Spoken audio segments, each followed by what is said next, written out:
Şair deşoruna şiir okunas. Tekrahın yunas. Havale sako bile kalme okunas. Mana şos yedigar ahvas.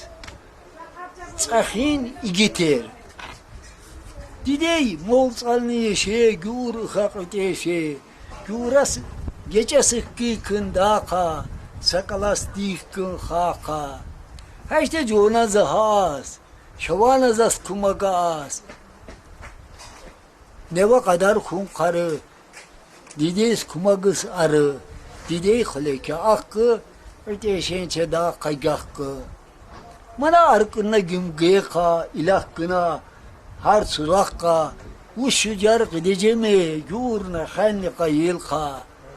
O gedin vakt bu gel kadı. Dideyin ulaka nağbadı. Deş, tsakhin hep ahvas deş, nimen hiç kad yeş, tsakhini giteşe, tsakhik elokana as deş.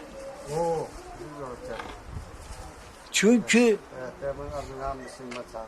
çakın, şeyhar, alimar, ina yedike uha, İslam dinine medrese tsakhini hibe uha.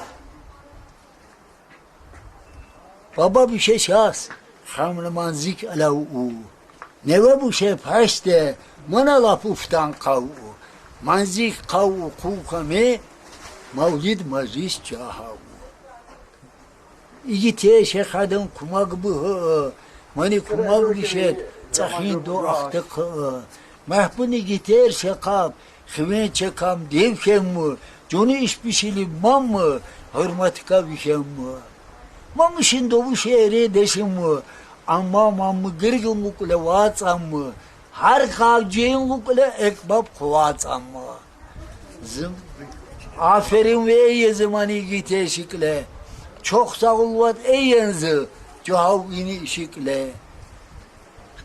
Haşte.